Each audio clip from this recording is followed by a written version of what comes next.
King of a crown, the beats. Yeah. I am Nene, king of a crowd. Charlie, we for praise. So hallelujah for the breath of life and the things I can't remember. Yeah, watch my crystal bell, and then I'm in the big. I say, remission no hotel. This is my prayer, and my main call hell. All the things I've done wrong, give me chance to do them well. Yeah, I talk, they don't wanna listen, because I know they on top. All they do is listen. They wanna put me down, even when they see me falling. Lord, lift me up higher than Ralph Lauren. So whatever make you come on, I say, Mini Cooper. I don't mind. All I wanna say is hallelujah, praise.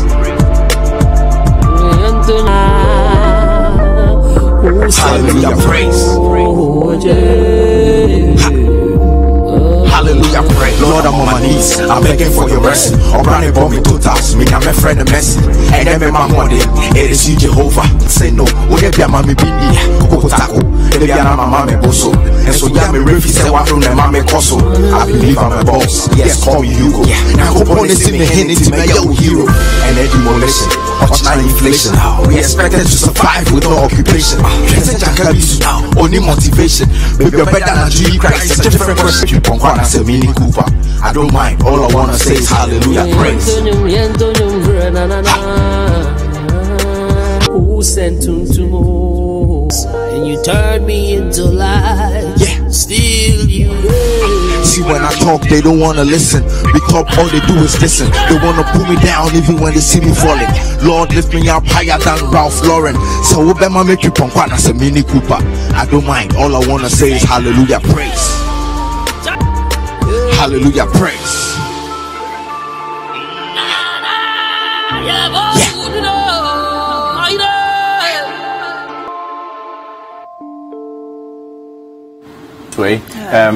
You know, did you pray this morning? Of course. Yeah. Because you're on camera, you say, no, I'm spiritual, right? Everybody knows I'm spiritual. I'm not very religious. I don't know what that means still. I don't know. Blame a devil for all your issues. You right? blame yourself. You blame yourself and you work on being a better person. You take responsibility for your actions. Well, I'm not saying people who blame the devil don't take responsibility, but it's different from saying your religion. It's not really my religion, right? It's just hallelujah, spiritual. praise. It's just spiritual. Yeah. Good morning. Good morning, everyone. How are you guys doing? Absolutely no rule. Absolutely no rule. Because I think spiritual people don't to meet him, right? And I think the people who go to churches, it's good to have a good community. Two or more people. You've added a bonus person. In case it's Nanado, they may have changed some things. We innovated the word. But yeah, absolutely no opinion. I think this is a great time to be spiritual because you really don't know what's going on. So you just leave it for tourist attraction, right? For people to come to Ghana and say that we can go here and we can engage God and we can really, you know, find our spirituality. But what's the cost of that, right? And in other parts, so even in Ghana, there are so many lands that you can actually have a reason for people to leave Accra, for example, or leave the areas that are much needed, but the location might not be the best. Well, I 100%, or maybe let's say 90. Leave room 99.9. I'll leave room for 97.3%. Let's just leave room for maybe further arguments to further convince me, because just like you said, it may be important tourist attraction and the likes, and you know, is interdenominational or non-denominational for that matter. So any church or particular, you know, Deputy Information Minister is saying that it's not going, the cost is not going to be borne by the state, but then one way or another the state will pay for it. The equity coming from the state itself is going to be by way of lands. Exactly. And even if land is the only thing the state is providing, we need to be strategic. So the area we're talking about, let's just give people, where is that area? Along the ridge area. The ridge area, the passport office. The Judicial Training Institute. Exactly. There's so much happening there already, so many commercial activities going, people are living there. Let's just leave it as it is. We spent a lot of money putting up these buildings, right? So if you say, let's leave it and let's find other places. This is a great opportunity for those places to be explored. Maybe you build, somebody will decide to build a mall next to it. Someone will decide to even build places where you can get souvenirs. You know, so it will be a place where a lot of economic activities happening without it being on the main So you think it's an opportunity to expand Accra exactly. to Like it's an amazing it's an amazing opportunity for people to get out of I'm not even saying get out of Accra, since that would be a shift, but personally I would have loved it if it wasn't even in Accra, for example. So people have a reason to go to let's say, for example, Abri.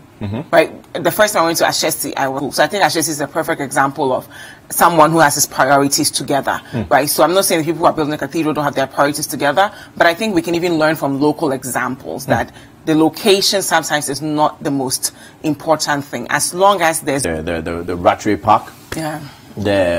I mean, the Atamils. There's been so in the stadium. There are some J Park. Exactly. There are some J Park. What we've done to these, and I'm thinking we are coming to add another project. No, I think because this is religious, it will be different, right? Because we are a religious society. To be fair, let's take a look at these churches. I mean, the John Williams. I'm looking at the likes of Otabil, and they're like, these people already have. If you go to Lighthouse, for instance, they have quite a few churches on the same compound. Yeah. You understand? You go to Empowerment Worship Center. Now they're building a new facility, even though their place is huge as it is right now in Achimota. They are building another huge facility somewhere. So who exactly is going to use this facility is a question. I mean, for it to yield the benefits that you're looking for. So to me, it's a cost-benefit analysis to me. Let's put aside that the cost is not going to be borne by the state. But we are looking at, okay, the importance vis-a-vis, the cost. Now, if the source of funding, for instance, the government is saying that the source of funding is not going to come from government, it's going to come from churches and other private. That's fine. Looking at the situation where even paying taxes, some of these churches are fighting against it. Now, for them to go out of their way to give money voluntarily for this particular project when they have projects of their own. I gave the example of Empowerment Worship Center. You see, that church itself is building another huge. Where's the beauty in that one? I think theoretically, it's an amazing thing for us to have a national cathedral. We do have a national mosque. My church. So how much money exactly? Look at the size of land, the stretch of land that they're going to use for this particular building. It's going to take a lot of money. I'm just saying that. What you're saying is similar to someone saying, I have my own mosque and we don't need a big place, religious place that we can all go see. Right? So there's so many things, even revenue generating activities that can happen within the Christianity, space. Even gospel artists can go there. But my only issue, I think it's a brilliant idea. My only issue is with the location. I absolutely think we need it. I think the location is also another issue. I agree. But as to, I mean, it's nice. I think there would even be libraries. Like, there will be so many things in there that will actually help you. Like someone like me, for example, if I want to increase my spirituality, I would like to go to a place where there's a big library with all the knowledge. They should build a library somewhere, but they're building a national library already. There's so many. National library is different from a religious library. But the national library for religious books. How many books on religion exactly can a person have or can a person read? They can have a segment for religious books. You don't need a whole national cathedral. I've seen images of some of these, and they are really huge. They're really huge. So having to break down buildings, you see, government is saying that we are not paying for this facility. So what I'm thinking is, one, to the best of my knowledge, per all the reports I've read, you don't even have the money yet. Yes. You don't even have the money. Well, they've received a series of donations from, yes, but churches and individuals. I don't know if churches have. I know an individual, yes, but then I don't know the amount needed to complete this particular structure. Yeah. It's a lot. Yeah. It's a lot. The amount needed to complete this is a lot. But the people engaged. We are dependent on the possibility that some people are going to. It's not even an investment. That was also one thing you need to know. It's not an investment properly, unless we are theming it as spiritual investment. Okay. Or a barter. But anyway, we do have a short clip on it for you guys. So let's just take a look at that and continue the conversation. Well, I think even before we go, really no reason at all. I actually have a lot of confidence that they can finish this project, because when it comes to religion, we have ways of bringing in the money that surprises me. I have confidence in free SHS. True. You understand? But then recently, even the president himself is admitting that, look, this is expensive. This is expensive. I mean, there are many other projects that government has said they'll do. They have spoken about one district, one factory, one village, one dam, all those one things. One constituency, something. You understand? So, you know, we don't necessarily know how far with these projects. So, well, the difference is we're not using taxpayers' money for this cathedral, right? I have an argument. Indirectly, we are using taxpayers' money. Really? You are breaking down structures and you're saying that, okay, so is the cost of rent for the judges, where the new bungalows that they are going to be renting for the over 1 year period, because yes, for the 1 year period, because the buildings that they are constructing in cantonments will take a little over a year. Yes, 2019, maybe February, March, around 2019 is when they are projecting that the buildings will be ready. So if you are breaking down these structures and you're saying that whoever is going to pay for these is not coming from government, then we're going to find new accommodation for the judges beyond the 1 year rent or whatever. The building that they are constructing at cantonments, that one is taxpayers' money. The one being constructed, to the best of my knowledge, is taxpayers' money. So those buildings could have been used for something else. That's true. So once you are paying for the new judges to live in a different place, it's taxpayers' money. And the buildings of the judges that they destroyed, they're about 6-bedroom buildings. So you have to give them at least something equal or to what higher. they currently have. Yes, and I've I've heard somewhere that they're going to pay at least $2,500 a month for the judges, right? And that's a lot of money. Most people in Ghana can't even afford that for a year's rent, right? And that's monies that we really don't need to be spending, even if it's coming from a private individual. Couldn't we use that money for something else? If these judges are in a comfortable place, it's close enough. I think where they are living now is close enough to the courts, so that they are, they just have a peace of mind. And it's closer to the courts than cantonment. Exactly. You get up, you've already settled in, you're fine. I really don't think the inconvenience. Beyond anything else, we really need to leave the judiciary alone, to be honest, because I think they do the best that they can for the country. If it's not absolutely necessary, we shouldn't bother them. We should let them be, and we should find somewhere else. We have a lot of land. We have so much land that we haven't developed yet that we can find a place somewhere. Even if we want to take Accra, we can find a place that has not already been developed, develop it, build the roads around it, and let people go there. The thing you are going to build National Cathedral. No. So that's the type of place. That's the type of place I would want to go to, though. Because because I think you'll be going to church more often. I don't. When I think of a cathedral, I don't only think of just church on Sundays. I think of so many things. Like you can have plays. For example, Christmas is coming. We can have a play on when Jesus was born, for example, and it's amazing. Still goes to cost benefit analysis. Yes, and you will make a lot of money from these plays. A lot of people come to the country, and even people from all over Ghana would want to attend it. I wouldn't mind paying like 150 cedis to watch a play on God, for example, like the birth of Jesus Christ. You can watch it at your local church. It's different. Who are literally all over the place with the stage and everything. Like, it's creative. We just finished Chalawati. And this is a place where, if you're doing it at your church, for example, I might not go. But if we're doing it at a neutral place, we can all come. Even non-Christians will also come and celebrate God. Speaking of non-Christian, and therefore this National Cathedral is inappropriate. So that's the main reason, in a nutshell, why he has gone to court. And as to arguments about Ghana being a secular nation, I mean, people have also, argued, because, for instance, in the 1990 Constitution, which is the highest law of the land, the first statement, when you open your Constitution, the first statement is that, in the name of the Almighty God, so that, per the Constitution, Ghana may be a Christian nation. There's that argument. But anyway, that's for the courts to decide. But we have a quick report on the National Cathedral. We'll just take a look at that right now so that we put everything in perspective.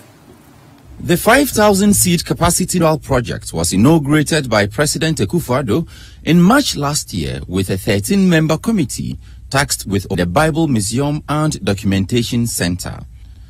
It will occupy the stretch of land from the Rich Roundabout through the Scholarship Secretariat, the Judicial Training Institute, to the Passport Office just behind the boundaries of Parliament House. This area, described as prime lands, also hosts 10 6-bedroom bungalows which were built barely 5 years ago to house judges of the Court of Appeal. It also has the College of Physicians and Surgeons. About 9 judges who live in the area, including other residents, have however been reportedly served eviction notice to vacate the area for immediate construction works to begin. A private legal practitioner, Samson Ladi Ayenene, dares to describe this as constitutes with judicial independence as much as it smacks of continuing disregard for the welfare of judges. The project design, according to its architect, David Aye, is inspired by the concepts of unity, harmony, and spirituality. And President Akufo-Addo's purpose, however, does not seem to have been embraced nationally, as many others continue to speak against it. The CPP's Director of Elections, James Kobna-Bonfe, has even over the decision, arguing that it is unconstitutional for the state to be seen to be promoting any particular religion or be excessively entangled in any religion or religious practice. But sources within government say the issues put out by critics do not represent the fact. The sources say the 13-member committee supervising the project will address all teething issues at a press conference tomorrow. Okay, welcome back to Breakfast Daily. Over and over again. Beyond the judges, these judges are about 9 or so, about 9 judges there are may 9 be affected. judges, yeah, 9. But then there are many other structures in that Around area them, yeah. that will also be affected. So if they are saying that this entity, which is non-governmental, is going to pay for the rent of these judges, what about the other structures that will be broken down? The Judicial Training Institute. Even if a private individual or the churches are going to take care of the cost, because you want to pay for it. You know, even demolishing a structure comes at a cost. Exactly. So then government should come again and tell us whether, in fact, there is the same private entity that's going to pay for the demolition. The argument is they are paying for everything. All government has to do is provide the land, and we're saying I don't even think, if all you have to do is provide the land. The strategy for providing this land is not the best, because you can find land elsewhere. It's not as though there's no land in Accra. And even if we didn't have any lands in Accra, you can find land in Ghana that people would willingly go to discover this cathedral. And I use Asese as a perfect example. I never complain if I have to go to that school. If I was a student, that's the school I want to go to. And location would be the last thing on my mind, because I can get there. I think the test for importance at this point is for government, the 30-member committee probably, they should ask themselves. I mean, the president says this project is dear to his heart. Everything he said is dear to his heart. The free SHS, all those things are dear to his heart. I would say it's dear to my heart too. It lets it be dear to your heart. That's okay. But the point is that the test for relevance or importance of this, we are not saying it's not important at all. I'm not saying it's not important at all. Yeah. I'm just saying maybe the cost. I'm still going to cost-benefit analysis. Now let's go into, just ask yourself, if I situate this outside Accra, if I situate this in Dodua, so it'll be cheaper. Or yes, if I situate this there, would it still get the numbers of people that I hope would make use of this facility? If the answer is no, then it's not really important. That is not really important. But I think beyond Dodua, there's Tema, there's Pampram, and I tell you, Wilberforce, because I've been to places where these things are tourist attraction, and people will go. We're always complaining like there's nowhere else to go in Accra. Everywhere we go, like our tourism is really dominated by colonial structures. Like, let's go visit this. I think it's important. We need to build it, but I don't think the location is the best place to put it. Yeah, I'll to my guns and say that maybe this particular project is not very important, and government should come again with their, you know. And you're a very religious person. Yes, so, and I'm a very religious person. Like, I go to church like 5 times a week. Exactly. So it's very important. If government, I mean, government should come again with we are not the ones paying for. We are not the ones paying for it, because whether we like it or not, taxpayers will pay for one thing or another. Yeah, and even if they pay for anything, just inconveniencing the judge.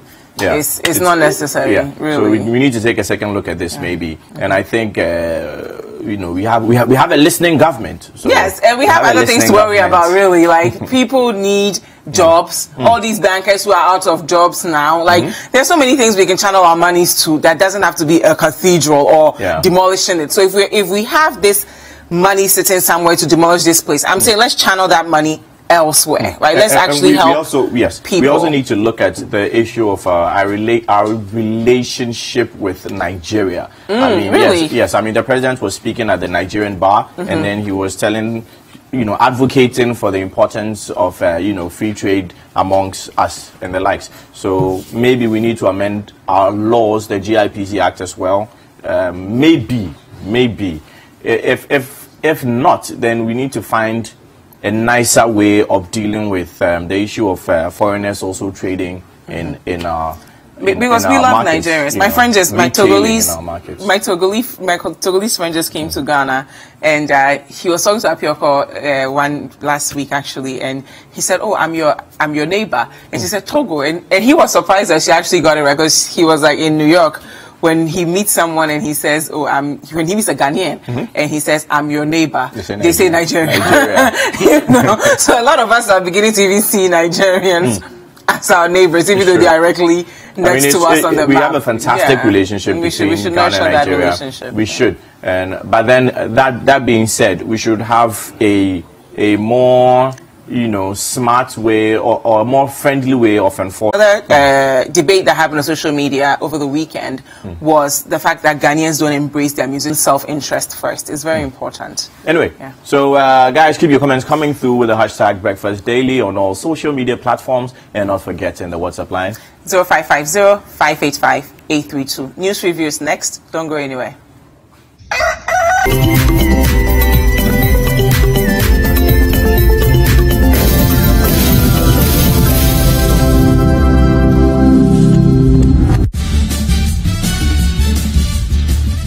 For regular news checks as they unfold. 2020 news, all day, all the time. Politics, sports, entertainment, business, and more. 2020 news. We bring you the world in 20 minutes. And that's all the news in 20 minutes. Go. Spend 30 minutes every week. We are all humans. When somebody says something about me, shut up, no, I might want to say something. Yeah. So, but when I say it, people shouldn't take it like taking things, personal and stuff. I've understood showbiz now, and I really want to work on it like that. 30 minutes is all it takes, so use the hashtag 30minutes on social media to catch our attention. Most interactive social media TV show, weekdays at 5 p.m. only on City TV.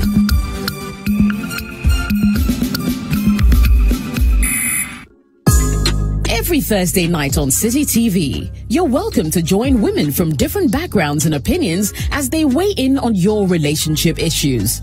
Watch Sister Sister as the ladies get real with issues about love, marriage, betrayal, sex, dating, trust, finances, and more.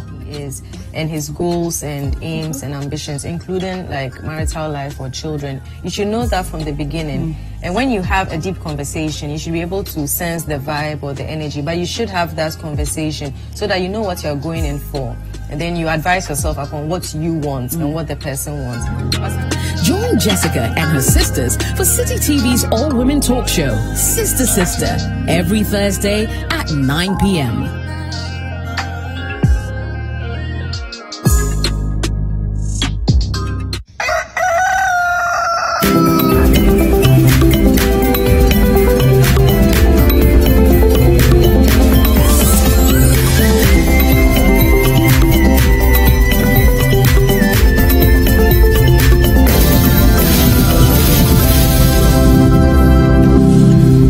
Welcome back. This is Breakfast Daily on City TV. We'll just jump right into our news review, starting with the daily graphic. So the daily graphic says, President advocates free education in all African countries. So Akufo champion 100 EES to recruit 8,872 staff. Exercise takes off September this year. That's also a good one. Okay, now let's take a look at the Daily Statesman. The Daily Statesman says Ghana, Cote d'Ivoire fight cocoa diseases, and the full story is on page 4 this morning of the Statesman. Now another story here: Ghana NPP celebrate Buzia. There's a beautiful picture here of Dr. Kofi Abrefa Buzia. He was the former Prime Minister of Ghana. Now, uphold rule of law. President charges African lawyers. And this was a very important event that we touched on earlier during the program. Yes, and on to the Finder. Ministry mute over digital migration. GIBA's litany of questions remains unanswered. That story is on page 2. Nanado rallies Nigeria to join Continental Free Trade Area. That story is on page 8. Remember, I think they were considering joining, actually. I read somewhere that Buhari said that they will be joining soon. Shoemakers impregnating homeless girls. Boy claims. You can find out more about that on page 14. Freight forwarders strike against CTN. That story is on page 5 of the Finder. Okay, now let's take a look at the Business and Financial Times. Confusion hits ports over CTN. That's a related story that Jifa also just read. Now, also here, leadership by example. Why Controller and Accountant General's war against fraudsters is a good cause. And that's an interesting read on page 4 this morning of the Business and Financial Times. And finally, underfunding of judiciary undermines output. This is apparently coming from a Supreme Court judge. Well, he's a Supreme Court justice nominee that was at his vetting. I'm talking about the Leonard Justice Samuel Kofi Mafosao. Yeah, now on to the Ghanaian Times. President urges Nigeria to support Africa's single market. That story is on page 16. Book of condolence in memory of Kofi Annan closes on Friday. That story is on page 17. Kolebu Teaching Hospital gets new CEO. You can read more about Anku, who is cautioning politicians to not interfere with our educational system. And that story is on page 16 of the Ghanaian Times. Now let's take a look at the Chronicle. The Chronicle says limit payment of ex gratia. Another story here says suspected murderer of journalists arrested. And also Church of Pentecost bids farewell to Apostle Onyina. And finally, boycott foreign goods to grow Ghana's economy. A call from the AGI. Now let's take a look at Daily Heritage. The Daily Heritage says NDC will win 2020 polls. That's coming from Kwabutre teacher who joined the race for Deputy Central Regional Secretary. That story is on page 3 of the Daily Heritage. And 1 in 4 married women use contraceptives. It's coming from the GES. Depending on who you are, this is a good GSS. This is a good story. Attack on blind Dana inhumane. Amnesty International tells Backbin, and you can learn more about that on page 3 of the Daily Heritage. Okay, the New Crusading Guide. Kwesi Boche angry, denies picking NDC chairmanship form. And finally, Emir of Kano praises, or Kano. Praises Ekufado. So that's what we have this morning on the front page of the New Crusading Guide. Do we have some online stories? Yes, we do. So we have the story on the cathedral that we'll be looking at. CJ apologizes to judges facing eviction over cathedral. And a bunch of others. Yes. That will Another one here says, I've not picked forms to contest for NDC chairmanship, coming from Kwesi Boche. Still on citynewsroom.com, and also National Cathedral financiers to pay for judges' relocation, coming from government. Another story here, stop whining and get to work. Amaliba tells Martin Amidu a statement. No comments. Yes. Well, actually, the statement was shut your mouth. Really? She said shut your mouth. Yes, in respect of criticizing Otabil. Okay, we'll just introduce our guest for this morning. We have been joined by the Honourable Member of Parliament for Efutu, Honourable Alexander Afenyomakin. Good morning, welcome to Breakfast Daily. Morning, sir, and lady. Good morning, welcome to Breakfast Daily. Good morning, Chief. Good morning, ma'am. How are you? Great, thank you. Okay, 1,700 employees of the newly established, and now we have this. Let's hear your thoughts on this. Well, let me say good morning to our viewers. Painful because it was denied and assurances were given that there were not going to be job losses. So it makes it painful that the truth that was denied finally is hitting home. I mean, I couldn't imagine why anybody who case will think there won't be job losses. But you had very, bold explanations from communicators of government that the move was to ensure that people will not lose their jobs. I mean, why do we take our propaganda to such levels? Well, they did give them a 60-day period. Yes, but eventually, what many of us said at the time was that this was going to lead to job losses. The blow that is inevitably yours, the earlier is encountered, the better.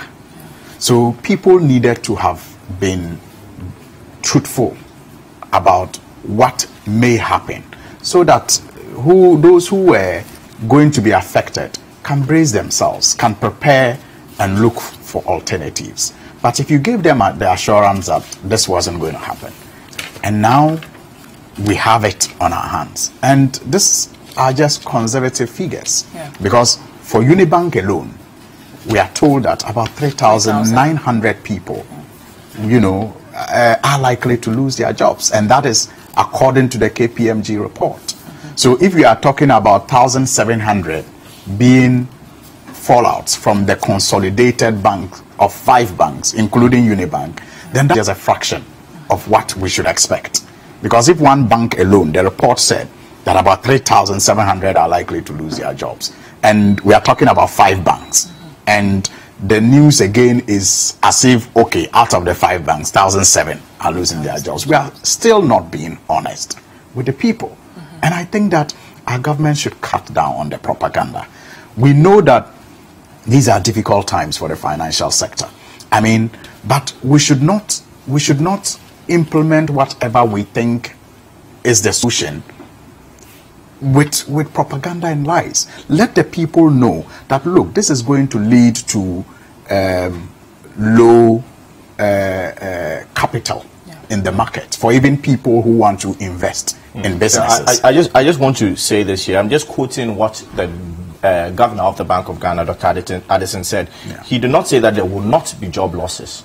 He said all staff of the affected banks will become staff of Consolidated Bank. We do not expect any immediate job losses as a result of this consolidation. That's the final statement. I was very careful when I was making the point about propaganda. I said government communicators. Okay, so not the governor. That's fine. I said government communicators. So I did not talk about the governor. So it's just additional information. There are certain claims that the governor made that statement. So I just wanted I didn't make to get that clarity before we move on. I am talking about government communicators. That's people brace themselves for the worst. Because apart from these job losses, you are also going to face a situation where liquidity is going to be a challenge in the market. People who even want to take loans to invest are going to have a difficulty accessing funds, because the banks are all now sitting on tenterhooks, and those that are available, you can imagine the businesses that Unibank and the other banks used to support, and how those businesses will now begin to, if they want to expand, struggle to get the funds to expand. And those who were hoping, maybe they had submitted proposals, now it's going to be a challenge. So these are, a lot of the challenges that we expect to be told to prepare to face, but not to play politics with it. And look, 1,700, just don't look at that number. When you look at the statistics, you miss the point. You just 1,007. So that brings me to my next question. You've had reports of former... That is the question that we should all be asking ourselves. We already have those who lost their jobs as a result of the merger between Capital Bank and Beige. We don't know what their fate is. Some of them are doing... Yes, Capital AUT, sorry. Some of them are doing Uber. Others are selling food. These were bank managers. Now, in some cases, I was talking about the temptation to look at just the number and not feel the pain that a single person out of the number is going through. They say statistics don't really hit you until you are part of that statistics. And in Ghana, the way our economy is structured, anybody who receives a salary today is most likely taking care of 2 other people at least. At least. If you don't have your parents, you will have your siblings, or you will have some relative. So anybody who gets a salary in this country most likely is taking care of at least 2 people. 2 people depend on that salary. Now, multiply the 2 people by the 1,007, assuming that that is even going to be the last, even though we know that we are talking about thousands and thousands of people. And you will know the impact of that moving forward. These people, plus the many others who were also hopeful that when this government comes into power, they will have jobs. You don't even see the way clear as far as the job creation drive is concerned. Even as we create these situations that we say will fix things, which is leading to job losses, there is no counterbalance or indication that some other avenues are being, put in place to lead to an explosion of jobs. So it's like there's no light at the end of the tunnel. And I am frightened by the situation that we find ourselves in. You go to the markets women are complaining. The prices of their goods are skyrocketing. They are not getting people to patronize it. And industries are collapsing. So perhaps that is why people cannot even buy, apart from the high prices. You want to relate that back to the dismissal of 1,700 people? That's what I'm talking about. I'm surprised you're talking about related. No, I wanted to stay here because I'm talking about the job. No, I'm talking about the job losses. It's not politics. You see, that is the mistake we make in this country. What is the use of politics if it will not lead to a better life? Why? So if we are discussing the difficulty people are facing, then you call it politics. Okay, then I wonder what political. I'll wrap up on that. I'll wrap up on that. What's the use of politics if it will not improve our living conditions? So if you have a situation where people are going to face hardships as a result of losing their jobs, and you are relating it to other economic conditions that they are even coming to add to, that is the real tunnel that will. Did you take your answer from the angle of human capital, right, and brain drain? I think when the MPP came to power, one of the things they championed was people in the diaspora coming back home and finding opportunities. It's actually useful for us. And there was a report a couple of weeks ago that 75% of Ghanaians want to leave the country. How do we ensure that these 1,700 people who are not only qualified but have the skill set are not, they don't have a demotivation to even go out there? Because we already have a lot of unemployment people out there that we are pushing entrepreneurs. These people join that pool of people. Well, thank you. I think to start with, the point I believe your colleague was trying to make was that my respected colleague shouldn't be overly partisan, not politics. As for the politics, like he said, is right. So the partisanship, I think, was the emphasis. But look, in 2015, the former president, Mahama, in his State of the Nation address... I hope you're not being partisan. I'm raising a point. Okay. In State to Parliament, underscored a point and re-echoed it loud to the effect that Bank of Ghana's failure in its supervisory mandate has led to the DKM God is Love saga. So an urgent call was placed on the Bank of Ghana to strengthen its supervision. A law was brought to Parliament for same to be passed, which we did. So the next effect of it, as it's happening in the God is Love DKM situation, where ordinary Ghanaians, traders lost their business opportunities and all that, including staff of those institutions that collapsed. So if you compare that situation to what we have now, I would say in relative terms the situation we have here is better, or the lesser of the two evils. But I am more concerned about the job losses. Yeah. I'm an entrepreneur. I go to the bank, look for facility, do LC, and I know what I go through. The attitude of the banks, because of what we find ourselves, I know. People are going home. I have friends who are bankers. So I think that Bank of Ghana would have to explore the possibility of ensuring that the severance package or the whatever these workers are entitled are giving them, so that they can start a business of their own. Yesterday I was somewhere and I saw this Dr. Coconut. I said, goodness, thank God, people are being creative.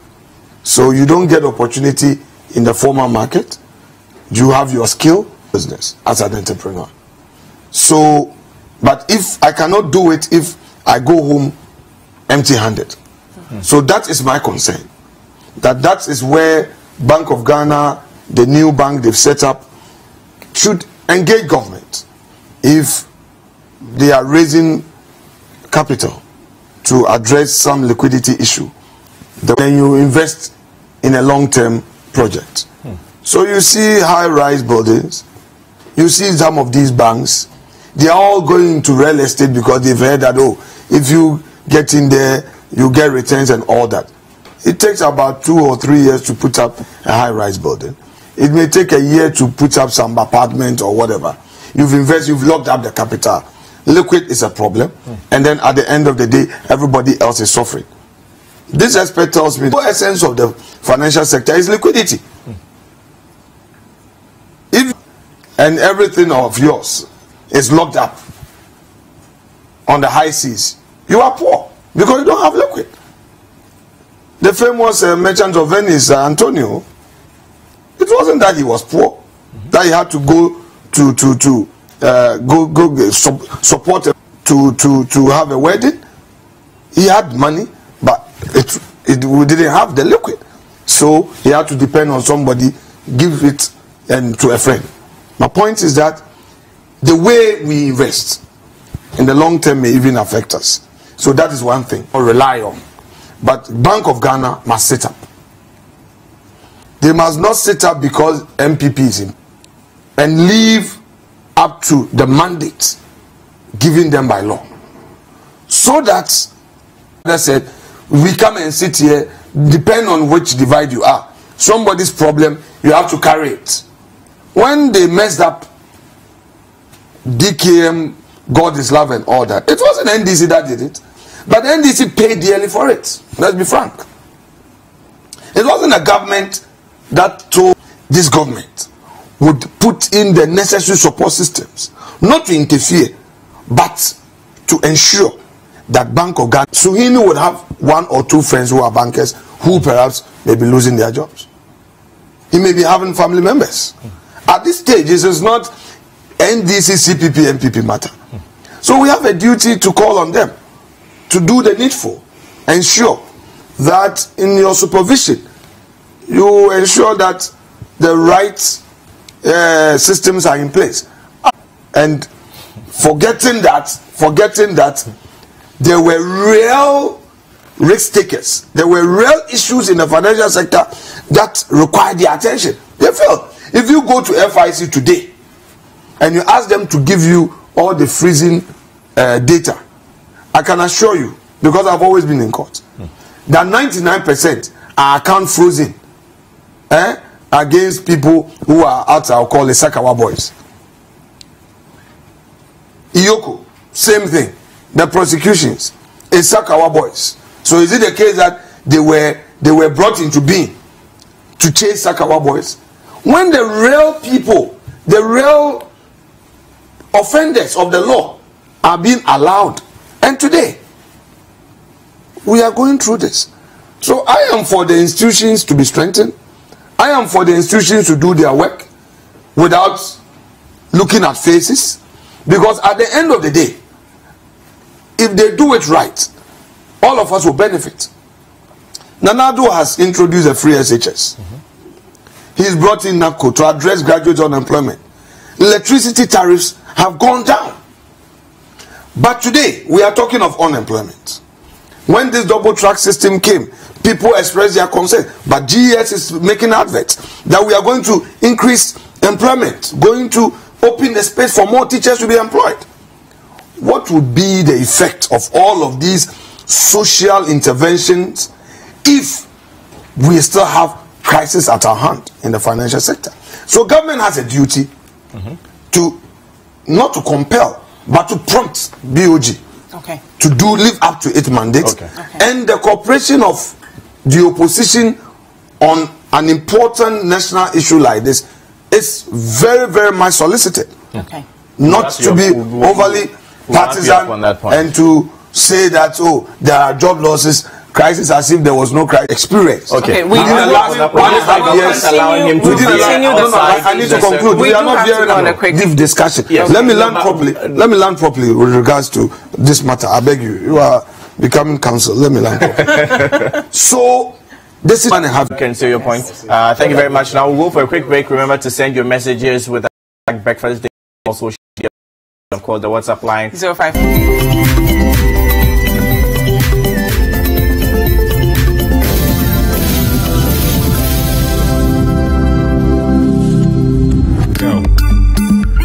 Spend 30 minutes weekday catching up with all the trending social media conversations of the day. If you tweet it, we'll read it. We might just even Skype you. Sometimes I feel, when we are all humans. When somebody says something about me, I might want to say something. So, but when I say, people shouldn't take it like taking things. Here to catch our attention. Join the most interactive social media TV show weekday only on City. Good morning, Ghana. Good morning, world. You're in tune to the Breakfast Daily on City TV. Stoneboy says so. Keep it locked. Don't log off.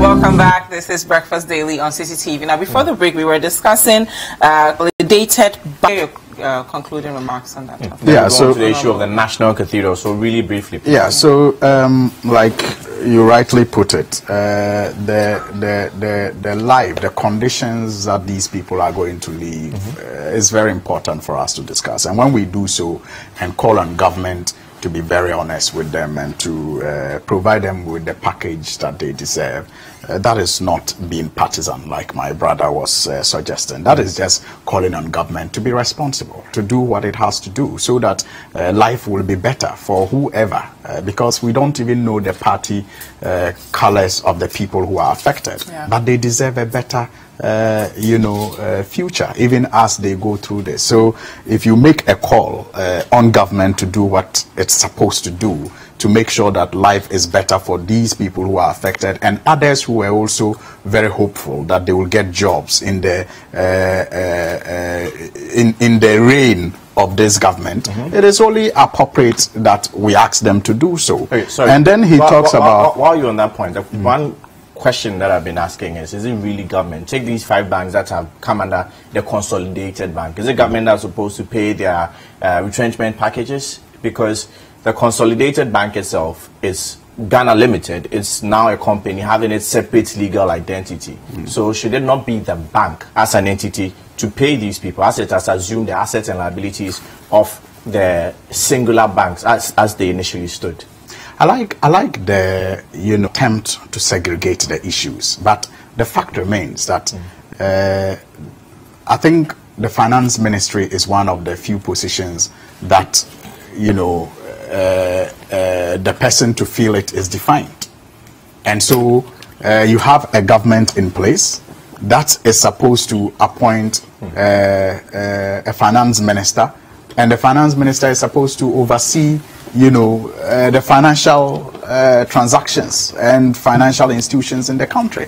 That is why you have, for example, the Minister of Finance represented on the board of the Bank of Ghana. So it is a government decision, even though we know that by law, what has to be done by the Bank of Ghana, that is supposed to be independent. And I say supposed to be independent. Why because it is supposed to be. We all know. I mean, let's not pretend. Let's not pretend that the consolidated bank at this point. Yes, that's my argument. Yes, but the consolidated bank, who announced the formation of the consolidated bank? Was it not a government appointee? Was it not the finance minister? Was it not a decision of the government to consolidate? And is it not the finance minister who is telling us that our tax will be used to save these banks? So that attempt to segregate, you know, that entity from government, I think it doesn't wash. Let's be honest that, look, somebody has to take responsibility. And yes, the consolidated bank by law has to do what it has to do. But as we speak, even the off-taker was appointed by the government.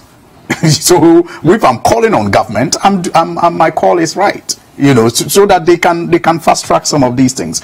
Now he talked about God is love and DKM and the situation now being better than it was in the past. And I absolutely agree with him. The situation now is better than it was, you know, in the case of the DKM and God is love, because you are talking about the deposits of the poor people, you know, going down as a result of the misapplication of the funds by DKM and God is love. But it is important for us to understand why it is better today.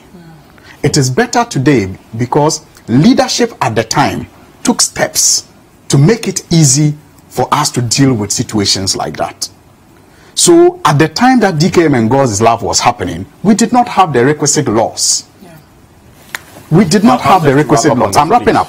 We did not have the requisite laws. So the government of the day saw that there was a lacuna. There was a need for us to do something to save depositors anytime these things happen. And that is leadership. Okay. You cannot always preempt all the problems that will happen. Okay. But when the problems happen, you take measures to ensure that it doesn't occur again. Okay. So that is why we passed the Ghana Deposits Act 2016. Yes, it's good. I'm happy you have it here.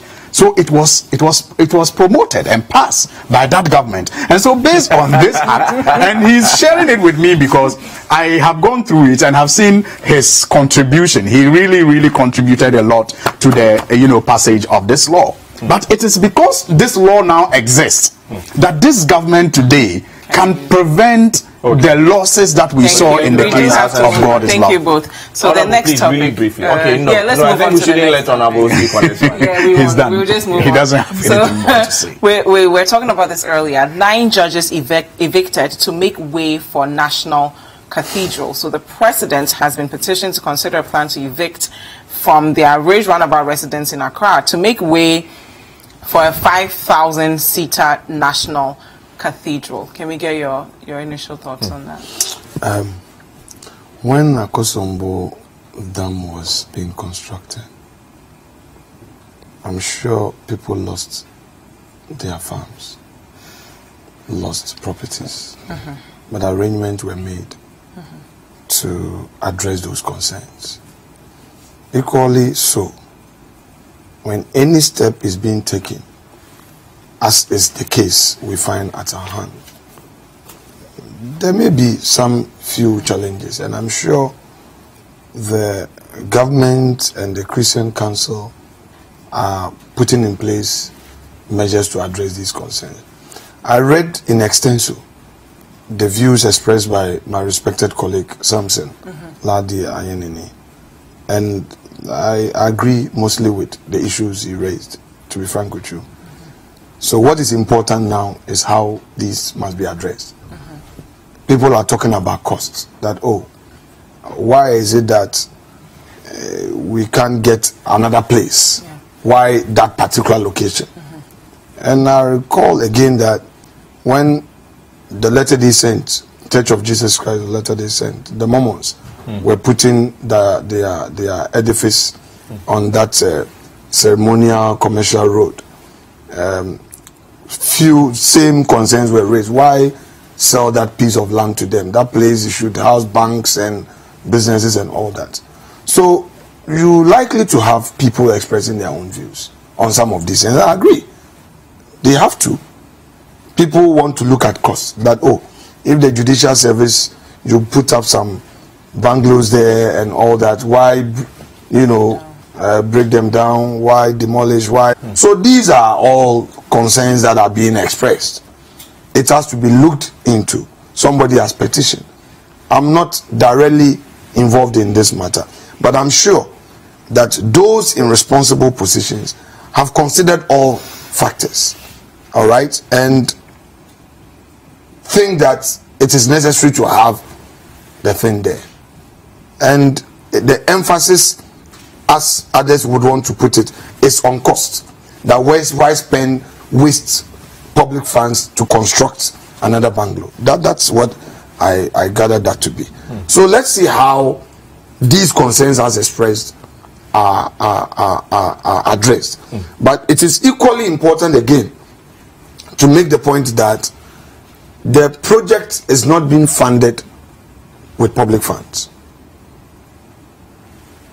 Voluntary contributions from the Christian fraternity, and all that government is doing is to say, look, we would want to get in the Muslim sect decide to have an edifice. I'm sure that government, and they call on government to provide them a land. A similar decision may have to be taken to support it. So the conversation is not necessarily about the cost, but the land. Must it be that specific? Yeah, I'm saying that's it. Well, I don't. Perhaps we have the proximity could be an underlining factor. Most of the times we have ceremonial functions, you know, at the State House. You know, you have the conference center. You have National Theatre just by, you have Parliament House and all that. So maybe the need to have it in that enclave is a factor. Okay. All right? Okay. So really, for those who are having their own views, I think that these are legitimate. Okay. Okay. These are legitimate. But there are also very compelling reasons for having that edifice in that enclave. Thank you. And these must be the amount that they're expecting, or that you've seen the size of this, you know, at least the size of the demolition or the place earmarked for this particular project. And we're expecting contributions from churches and other places. What are the demolitions? These contributions don't come. Well, you know, this matter actually aches my heart. I mean, I just can't imagine why government wants to force this down our throat. I have nothing absolutely against the construction of a national cathedral if our government thinks that of all the problems that we are faced with, that is a priority. I have nothing against it. If the government of the day thinks that of all the problems we are faced with in this country, the poor quality of water delivery, the poor, you know, quality of health delivery. That's about him. I forgot about that company. Well, the water talk about insufficient. No. That's why I said quality. That's why I talk about quality. No. Okay. I'll rephrase. Oh no, it's important. No, I'll rephrase. If he's talking about inadequacy, so I agree that inadequacy. Of course. Why should I pretend about it? No, I was not talking about quality of water. I was talking about quality of water delivery. Okay, that's fine. So that is the same thing as insufficient. That's the same thing. You do agree with me? It's the same thing. I wasn't talking about the quality of water. So you've explained. I was talking about the quality of water delivery. So you are agreeing that produced is wholesome. That's not my point. I don't know. Okay, I'm telling you. So you see, the point is that no, it is important Ghanaians are made to know that Ghana water, we understand. does not compromise on quality. Should we get you some tap water?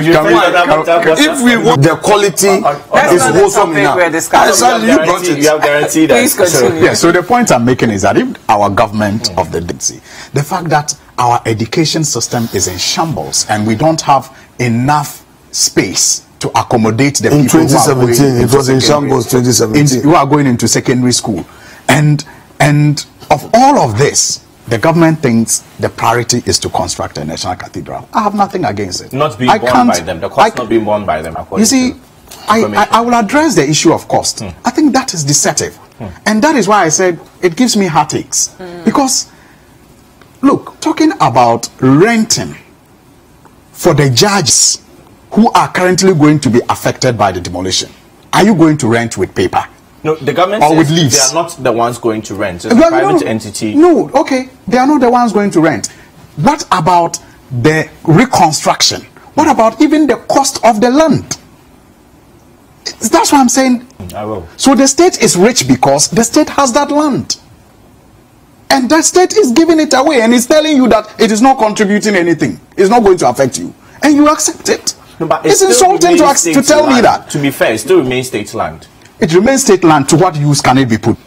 My brother says that if Muslims decide and call on government that they want to build a national mosque and they will give their shrine worshippers to a national shrine, they don't have to wait for another faith to ask. Just like they have taken this decision to dash a national cathedral to a Christian community. We expect them to do that. It should not be about another faith asking. You see, but that is even besides. Your propaganda, you look into my that is but why did you have to look into my eyes? That is even beside the point. That is beside the point. Are you to intervene? You see, he talked about the Mormon church. When you do it, then you look into my eyes. You see, he talks about you look into their eyes and he talks about the Mormon church. Yeah. You know, these were the same issues that some of us raised then. The fact that that is located to most strategic government offices, the ministries, the departments and agencies. And then, apart from the colonial buildings that we put up to house workers, apart from selling all of those to ourselves, the land that is available to that we could have put to use to perhaps construct, you know, this for these workers so they will be close to their place of work, we are just dashing that also out recklessly. Look, what is intriguing about all of this, apart from the annoying part of it, is the fact that the president, in his first year, went to cut sword for the construction. Where did he cut the sword? Have we bothered to find out? Because you cut sword at the place that you are going to do a construction of a project. So was he deceiving us? Apart from the sword cutting, a year after, that was last year, he went to unveil the design. Why do you cut short for a construction before you even put up a design? What kind of deception is that? So he cut short without even knowing the land that the thing will be put on. Who are you deceiving? What kind of propaganda is that? Then one whole year, you go and unveil design.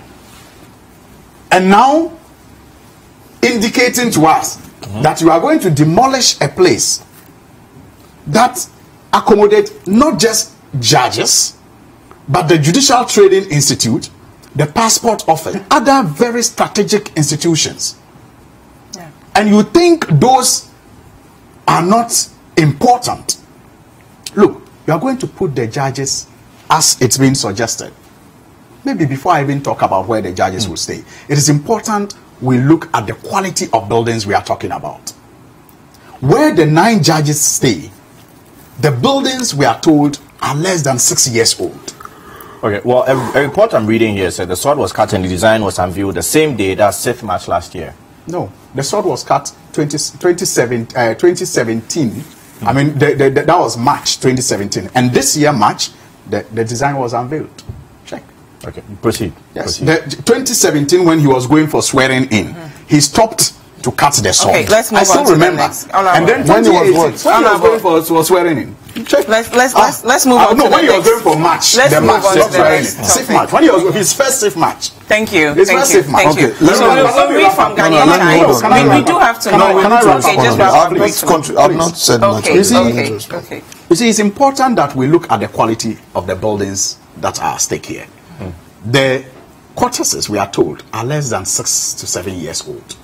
Those buildings were put up by my money and your money. Again, when they tell you that it will cost you nothing, ask them if they had put up those buildings with their money, from their pockets in less than 10 years, would they have suggested that it doesn't matter to just pull it down? Okay. Solid. Thank you. Solid. You see, Briefly. Yes, briefly. For over 30 years, states' resources have been used in financing Hajj pilgrimage or sponsoring of pilgrims to Mecca is a waste. If that is his point, he should put it on the table properly. Else, everything else we do will be waste. Just as they say that it is waste of money, public funds, to talk about free SHS. Now, they will say that even reducing electricity tariffs, which they said anyway, was not the right thing to do. So it is not about criticizing and situating that criticism on costs. It's not enough. We have religious issues that government try to address. So to now create the impression that it is government initiative, it is not the Christian fraternity that called for it, and government of all the priorities, government seem to have abandoned it. Then you are trying to suggest that government should not look at any area of religious concern. I'm sure that if today you are a Muslim, should you even attempt to make a statement to the effect that it is costing us so much, and you know how much it costs the public purse, but you wouldn't say that. But respectfully, they didn't break down anything to fund the Hajj, for example. No, it's not about that. We are talking costs. I think my brother is veering into very dangerous areas. Let's move on. So when it comes to, let me finish. When it comes to religion, let me finish. Let me finish. Just 10 seconds. Let me finish. Let me finish. You have the opportunity. Let me finish. You have the opportunity. Yes, 10 seconds. So what I'm saying is that when it comes to religious issues, they are very sensitive matters. True. When it affects a Muslim, it's sensitive. When it affects a Christian, it's sensitive. Right. When it affects a Buddhist, it's whatever it is. Yeah. Right. The nation has a duty to look at all shades of opinion, including religious beliefs. The government, as it did previously, was to look at the critical needs of the Muslim community, support the Hajj pilgrimage. Okay. Which government has done successfully for over 30 years. And then it has gotten to a point again, it has gotten to a point again. Yeah, I mean, Christians are also funded to go to Israel, by the way. It's not just, last year they were funded to go to Israel. I'm making a point. I'm making a point. Okay. Now, we've gotten to a point, though, the Christian community is asking for a national cathedral. And government is not asking. We're Christians and we are not asking. We are not asking. Please, I mean, if you have leadership, you have leadership. It's not you and I. So I am saying it on our behalf. I am saying that. When are you going to wrap these because you are not allowing me, please. You are not allowing me. You are not allowing me. So all I'm saying is that these are sensitive matters. Yes. Okay. If we want to talk about costs, let's situate them properly.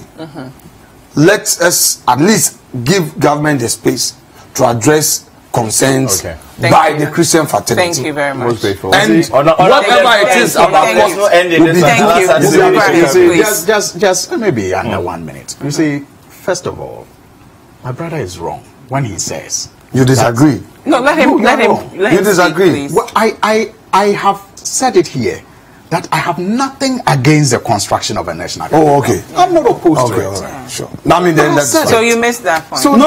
He didn't say it. Maybe he said it somewhere, not on this platform today. I have never said it anywhere. Never. On the issue of you have nothing against. Here, you have not said you have nothing against. I said that here. No, if you did in a moment ago, that's the first thing he said. No, but you are. No, you said priority. No, the way he interlocked the issue, he did not. I have nothing against it. Do you? No, that is why I said that. But we are. You are for deep making is that to suggest to bring in Hajj and make it look like some Muslims are against the national. Nobody said that. It's unacceptable. It's dangerous. No. We made the point. Because I have said it that I have nothing against it. But when you talk about Hajj, people who undertake Hajj pay 3,000 at least. The last fare, $3,450. Wow. Pays or is expected to pay $3,450. As is subsidized. Well, no, it's not subsidized. When government decides that it has judges, it has policemen, it has party people that it also wants to take there, government pays that to the Hajj board. So it is not like some support for Muslims and to do Hajj. It is the government that decides that I have a Muslim police officer, I have a Muslim army officer, I have a Muslim judge, I want to facilitate his Hajj, I have a party food soldier that I want to facilitate his Hajj. The government then dips his hand into the taxpayers' money and pay it to the Hajj board. So it is not about the Muslims going to say, help us. Muslims generally save for a year and go and pay to their agents. $3,450 the last time, and they go and they come back. So if you begin to mix the unacceptability of the move to eject judges and the judicial institution to put up a national cathedral with other religion, you rightly said, I have the letters in my office. The minister for religion wrote to me. I don't know if he thought I was a Christian. To offer support to go to Israel. Okay, let's wrap up. We have to wrap you up 30 seconds. So let's not go there. Honorable, do you want to wrap up or you're done? You're good. On this matter, Everything we've discussed. I think everything is fine. I rely on all that I have said. We're done. Thank you very much. Honorable Alexander Penumakin is the board chair of Ghana Water Company Limited, and he is also the Member of Parliament for Ifutu. Thank you so much for joining us on Breakfast Daily this morning, as well as the Honorable Member of Parliament for Tamale North, Al-Hassan Suini, was also with us this morning. Thank you, Al-Hassan, as well, for joining us this morning. Up next, we're going to learn about reading in Ghana. You don't want to miss this conversation. This is Breakfast Daily. I just want to read a few messages before we go on. Is there not any land at the outskirts of Accra to build a cathedral to ease the traffic and congestion which exists in the capital? Is this their opportunity now? Is this their priority now as government? Very soon, Kweku Bunsam will also be asking for a national shrine. This coming from Pontifa in Nungwa. And another message here is from John, also says, please, why a cathedral at this time and for what purpose? Whether we pay for it or not, it's totally, well, not very important. Please let them rename. He says, please let them rename the conference center to a cathedral. Anyway, interesting comments coming in. Keep yours coming through. Hashtag Breakfast Daily. And also the WhatsApp line 0550-585-832. Don't go anywhere. We'll be right back.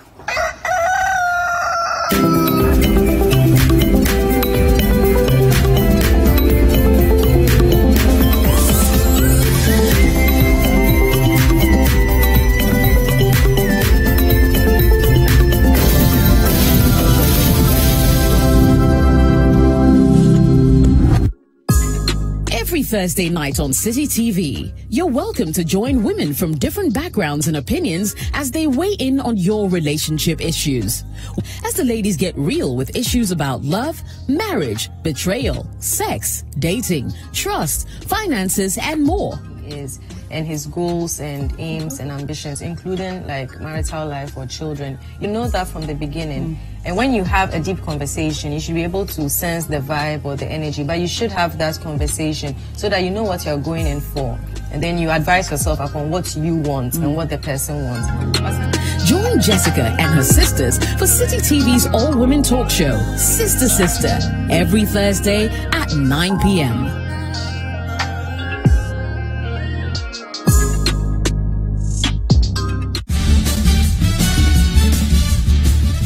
For regular news checks as they unfold, 2020 news, all the time, politics, sports, entertainment, business, and more. 2020 news. We bring you the world into. And that's all the news in 20 minutes. Go. Spend 30 minutes every weekday catching up with all the trending social media conversations of the day. If you tweet it, we'll read it. We might just even Skype you. Sometimes I feel, when we are all humans. When somebody says something about me, I might want to say something. Yeah. So, but when I say it, people shouldn't take it like taking things, personal and stuff. I've understood showbiz now, and I really want to work on it like that. 30 minutes is all it takes, so use the hashtag 30minutes on social media to catch our attention. Join the most interactive social media TV show weekdays at 5 p.m. only on City TV.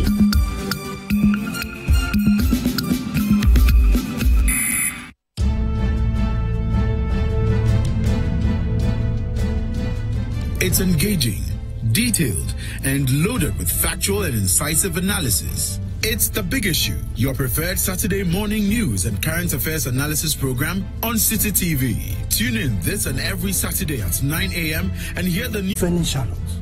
I'm talking about the way we behave like hypocrites and ostriches in this country.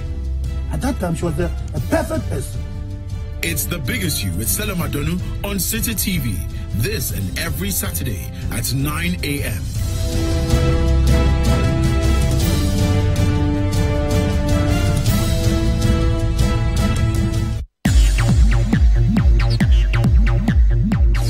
Live music, interviews, poetry, and more with your favorite personalities.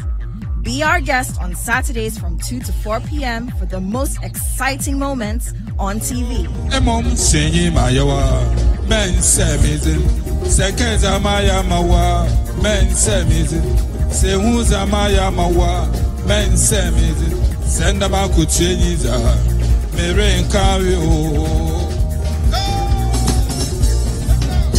Join Kojo Akoto Boateng for real entertainment right in your living room. City TV and City 97.3 FM.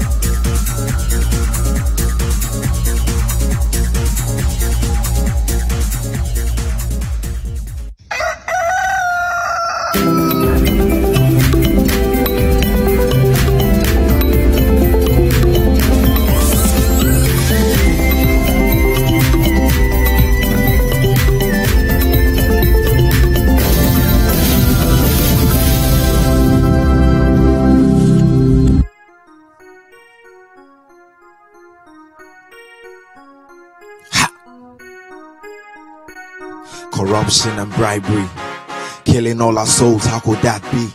I'm living in a world where I can't see any truth cause the lies just blind me.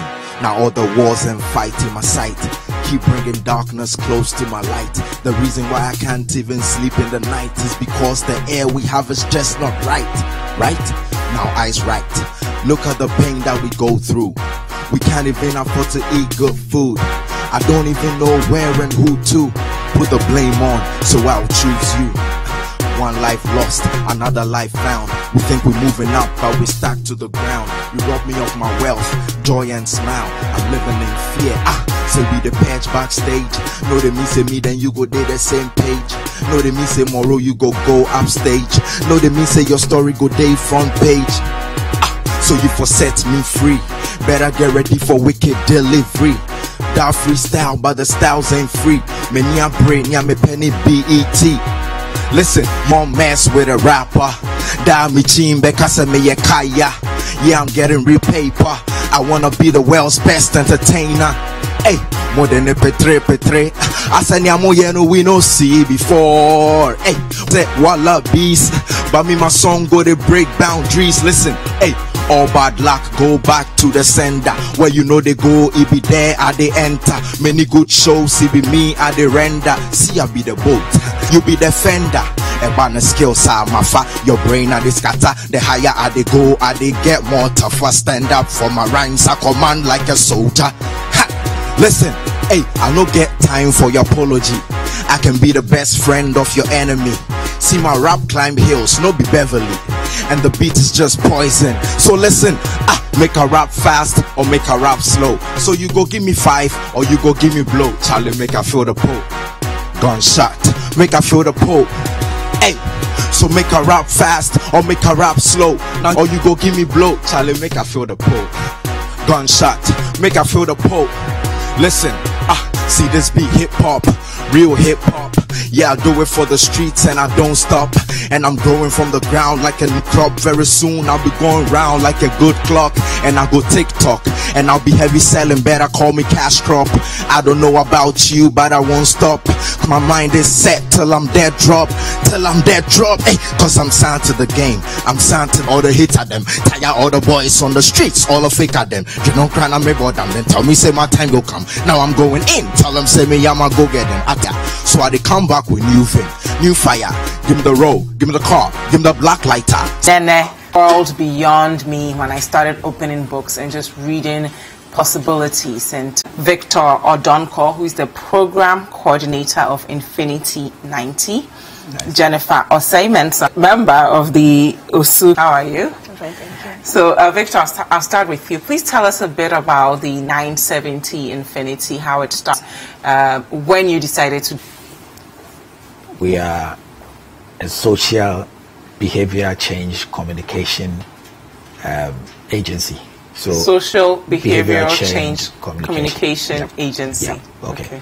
So we work to try and change behavior into the right direction. Sometime last year, we sit in Osu. That's where we operate from. We realized reading was very, very important. It was key to our development. We know that with reading, it broadens your scope, it makes you confident, it opens the doors of opportunities for you. So we took advantage of the Homowo Festival last year. They had a whole week of activities. We realized there was nothing for children. We approached them. They saw what we want to do and we realized it made a lot of impact and gave us the green light. So we're fortunate to get a day, that is the Thursday of that week. So they say going forward, every Thursday, they'll give us that day so we can do something for the children. So we put communication out. We went to churches with letters. We went to the communities on PA system, making noise. And then the day came. When we started, we were thinking we were going to get maybe like 300-400. We ended up with 750 children. Wow. It was massive. Wow. So we started with the day's activity. We took it one by one. We did reading. That was the key. We started with reading. And there was a bit of drawing. Some people did some drawing.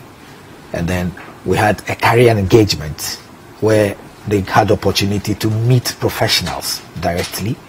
And then there was the time for them to exhibit talent. We added some games to make the whole day. So we went through those activities and I can say it was very successful. Reading was a focus. And we said, okay, come this year, we are revisiting the reading festival again. So last year we named it Our Day. Our Day, that took the day. But this year we said, look, let's give it a new name. So we said, Read for Life. So that's the title we gave it this year. And that's Read for Life. Okay. Now, Audrey, tell me how important reading is for our personal development. I think I started reading when I was very young, and that's what also fueled my writing. How old were you? When I started writing? Or no, reading. Reading. Oh. Well, connecting into the writing around 8 years old, 9 years old. That's when it fueled my writing skills. And okay, starting from me, reading helped me to build up my vocabulary, and then also helped me to start writing. So that's one of the benefits of reading. And it's pretty much just opens your mind up. You understand what I'm saying? Right? Yes, because given a number of articles that I have read, maybe online or in the newspapers and all that, reading makes you smarter. You get it? Because it's more like, it's not just a physical activity that works with only your eyes, but also works with your brain, and it builds up your cognitive skills as well. So it's really like math, let's say like math, because it is building up new ways in which you can decipher how to understand certain things and all that. And reading many books, it could be fiction, it could be non-fiction, it could be the newspapers, certain articles and stuff. It also gives you different ways in which you understand certain things. It's how do I say it? It helps you to understand. How do I put this? It just opens. It's just that's really what I'm trying to say. And also, it also gives you more information about certain things that happen in and around you, and also makes you be able to understand the reason why certain things are the way they are.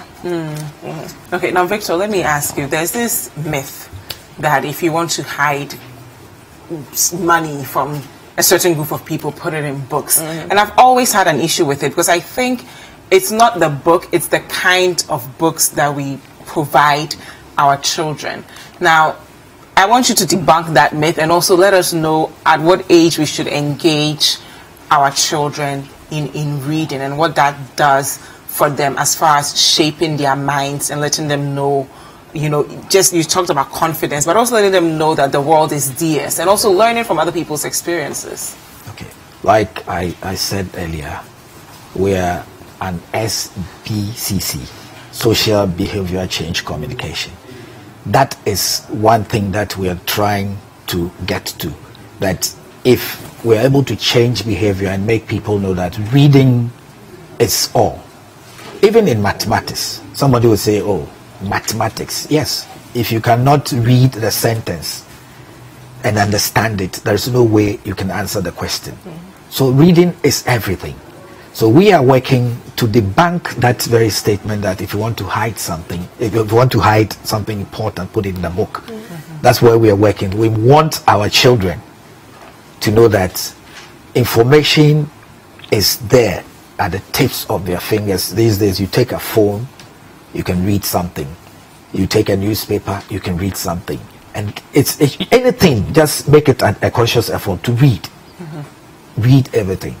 As to when to start reading, I think just as the child starts speaking, it's good to let the child pick some words. So before the child goes to school, as a parent, you need to start introducing the letters of the alphabet, so the child gets to be familiar with so by the time the child gets to school, it's already started. You know, it makes it easier. And then you as parents too should be seen reading. It motivates children, like to copy what we do. So they see, oh, daddy's reading, they see mommy's reading, you know, a sister is reading. It becomes a family thing. When we're able to do that, I think it will become a culture for everybody. Even by the time you step out, already at home, you started. Okay. Now, Jennifer, I'm going to hear from you and your experience with the reading team in OSU. But before that, we do have a video for you guys. So let's watch that, and then I'll ask you your experience so far. Okay?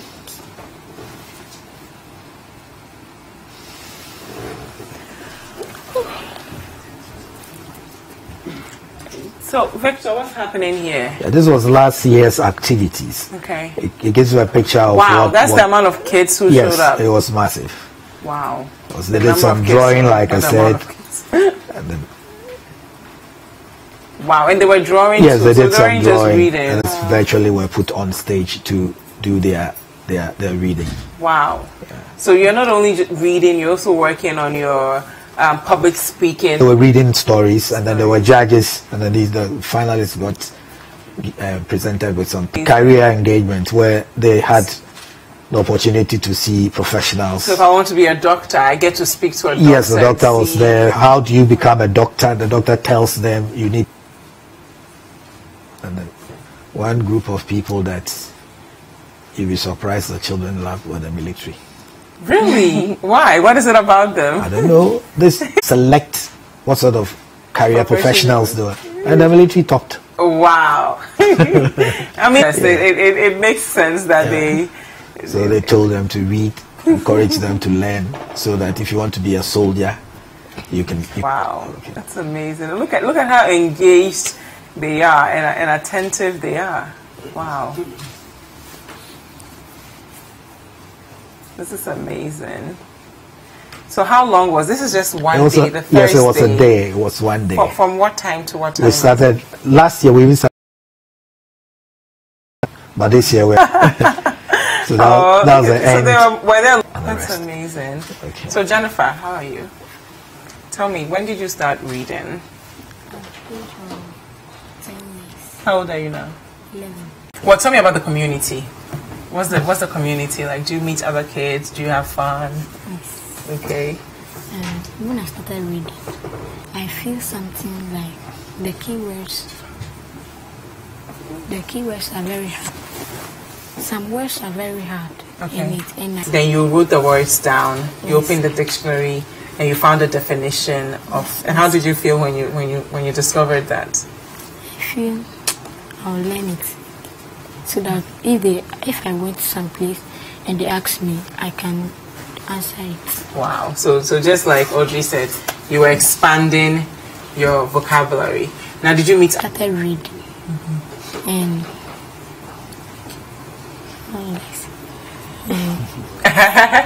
it's okay. It's okay. Victor, tell us a bit more about this day, when it starts, what goes on within the day. Okay. So this year, let me take from what we're doing this year. This year, we said it will be good to maybe widen the tentacles, so we get a lot more and we get to be known and seen better. So we went to meet the circuit supervisor of the Osudoku and told her, well, we are into reading. And then interestingly, she said, oh, we are having a reading and language festival. And we don't mind if you can team up with us, support us so we get it through. I said, fine. It was an opportunity for us to go in and then be part of it. So that day was a big day for them as well. They did a bit of a quiz from a book that Audrey wrote. She gave out some books to them. They did some quiz. Okay. And then they did reading. They did word formation. They did a bit of charade. It was a whole day of activity for them as well. And then we ended up selecting the best readers to compete come this Thursday. Wow. So as far as the volume of children are concerned, we already have that base. On the day, what we're going to do is those selected would have their place. Now the new ones coming, they are also going to read. We're going to pick up a lot more because communication has gone again to churches, to the community. So when they come, we'll set the place up and then we have facilitators with them. They do the reading, we select the best, add them to the ones we've already selected from the schools, and then we compete to see who comes up tops. Wow. So that will take a good chunk of the day. Then we'll still have our career engagement, and this time all the people coming are coming to talk about reading. Every single career. Somebody will say, oh, so what are soldiers coming to talk about? Yes, what did they come to talk about? For example, if they do a drill, an ordinary military drill, they just don't do the drill. Whoever is in the drill must know and understand what he or she is doing. If you cannot read and understand the communication, how can you follow the drill? True. So reading is everywhere. So this year we're going to have we're going to have a lawyer, we're going to have an architect, we're going to have a journalist. Fortunately, Kwame Sefakai. Nice. Yes, That's he's traveled. Wow. He's traveled, but he's giving us a voice that will play That's for amazing. the children. Yeah, Wow. we chose him because he's got it all. So yes, he does. we decided to reach him. And then he's done well by sponsoring our children to with some drinks. So we are grateful to Kwame. That's really nice. Yeah. Now, Okay. Audrey, tell me about Ink It Foundation. When you started writing, the process of becoming an author, and just a bit about you. How old are you? What school do you go to now? And just everything. The Ink It Foundation was established this year, and I was still in school by then. I was in Western Girls High School. So it was my mother and my uncle that started on my behalf. And the Inkit Foundation, just like you said about the myth, where they say if you want to hide something from an African especially, hide it in a book. And so the Inkit Foundation is really there to break that myth, because really, now it's not true. Yeah. And so it was established this year, and so far we have organized 4 quizzes and 1 writing competition. The first quiz was done with Hillview Montessori School. The second was done with Rising Sun. The third was done with 3 schools in Domipila 2. And the fourth one was done in Usu with 10 schools. Wow. And that was done with in Infinity 970. And it was a big program, because we had 40 contestants and they were quizzed on both books. That is the Magic Basket. Okay. This is the first book. That's for the junior category. Okay. And then Wahala Day, which was for the senior category. So tell me about the Magic Basket. Is this the first book? Yes, that was the first one. Ah, okay. And I published that when I was 12. Wow. Yeah, yes. 12. What? Yes, I published it when I was 12. And it's a small book for younger children. It's a book about fantasy, really. And then the second one, Wahala Day, I published when I was 14. And that one too is for children who are a bit older, like young teenagers. Adults. Yes, sort of. So that one dwells more on the normal life of young adults and then the problems that they face. And so we decided that instead of just making it a book-making, say, industry, we'd also use this as an opportunity to encourage children to write. And so that's how come the Inkit Foundation came about.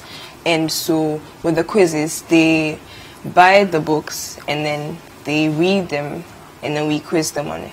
And when we are done with the quizzes, we award them with books and such. So we were sponsored by the Ghana Book Trust. Wow. We're also sponsored by Kingdom Books and then other individuals, and also a few funds from making the books.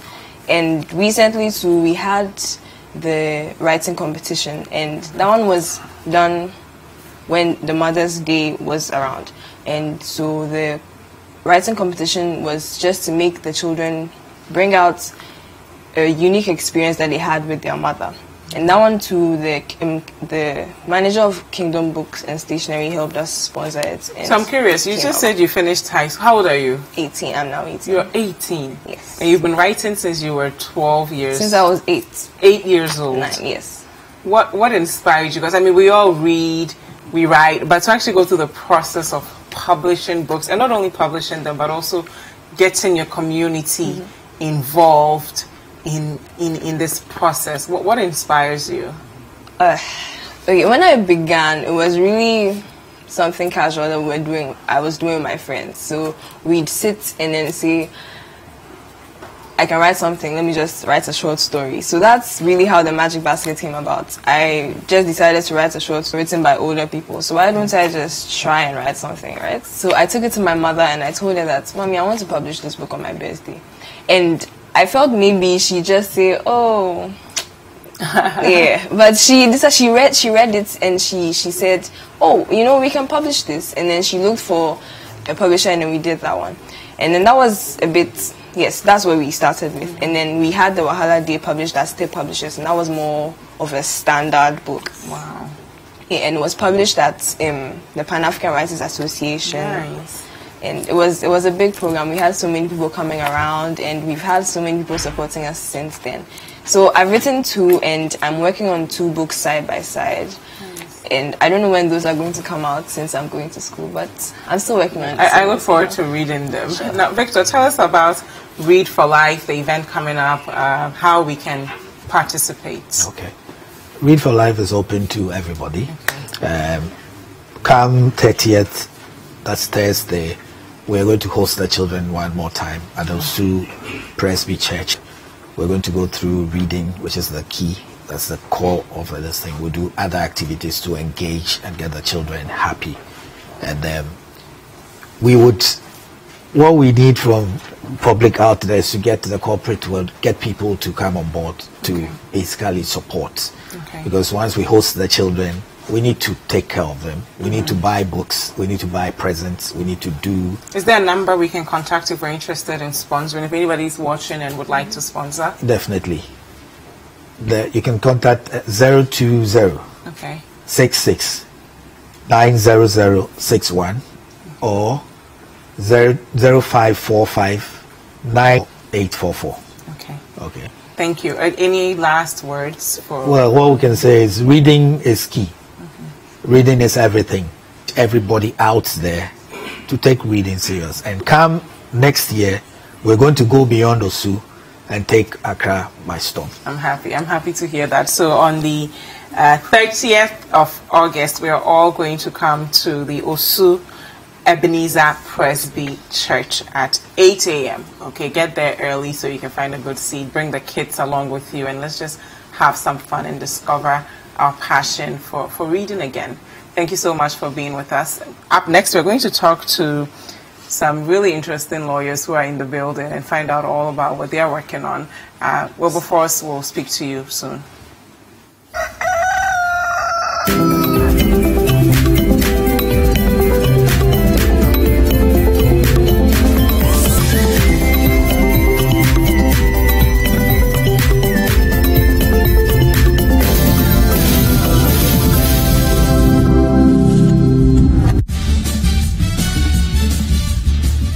For regular news checks as they unfold, 2020 news, all day, all the time.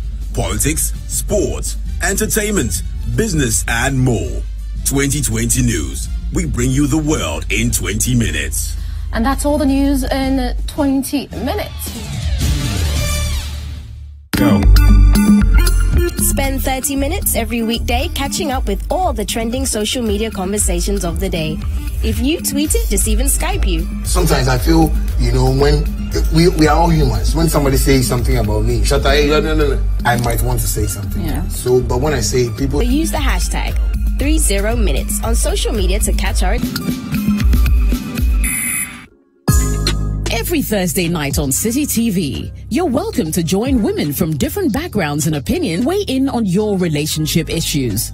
Watch Sister Sister as the ladies get real with issues about love, marriage, betrayal, sex, dates, finances, and more. Is and his goals and aims and ambitions, including like marital life or children, you should know that from the beginning. Have a deep conversation. You should be able to sense the vibe or the energy, but you should have that conversation so that you know what you're going in for, and then you advise yourself upon what you want and what the person wants. Join Jessica and her sisters for City TV's all-women talk show, Sister Sister, every Thursday at 9 p.m.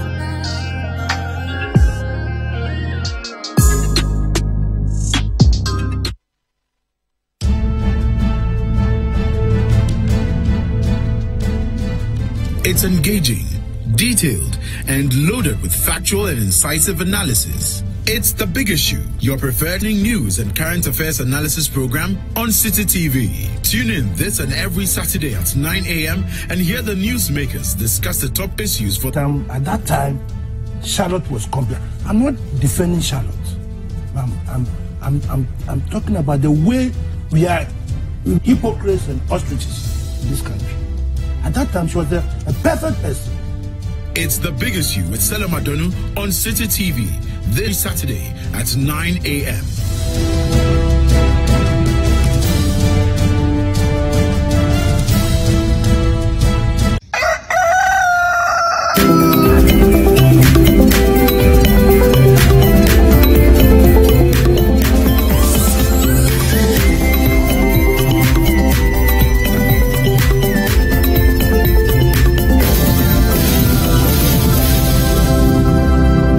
Okay, welcome back to Breakfast Daily. Now, of course, you should keep your messages coming through with the hashtag Breakfast Daily on all social media platforms, and not forgetting the WhatsApp line 0550-585-832. I shall be reading your messages shortly. But guess what? It's been about 60 years of legal education, and I'm proud at this point, like a father, to be joined by my children in the studio this morning. They are the SRC executives of the Ghana School of Law.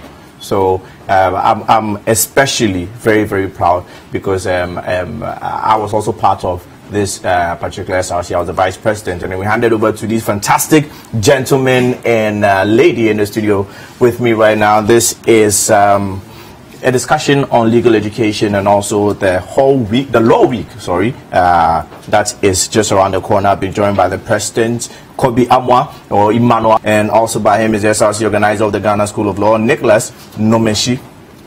Good morning. Good morning. Good morning. We've also been joined by the lady, the first lady of the SRC as it stands right now, Irama Damwa Dakwa. She's the secretary of the SRC of the Ghana School of Law. Good morning. Good morning. Okay, so now we have done about 60 years of legal education in Ghana, and the law week is also just around the corner. So just for, what is the situation like in the school right now?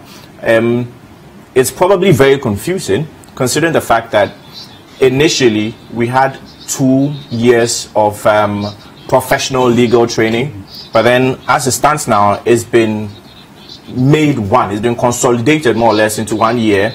So the law week, what's the euphoria like in the school right now? Because you have to study double as compared to previously, and now you also have to take the time off to celebrate the law week, and this particular law week is very, very important to me. What's the situation like in the school? I'll start with you, Kobe. The situation is amazing. A lot of people are enthused about the law week.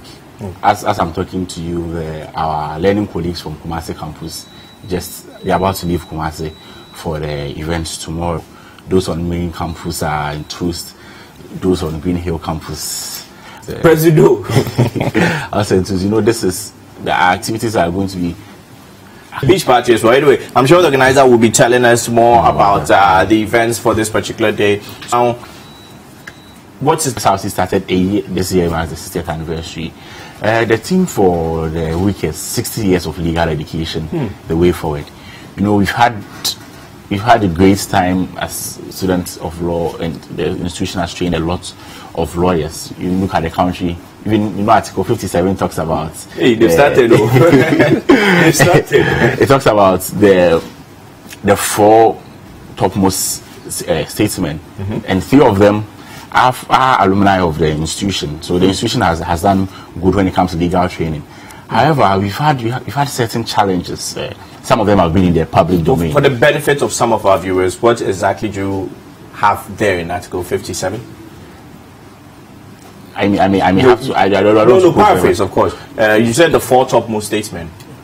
So they are the president? The president, the vice president, the speaker of parliament, and the chief justice.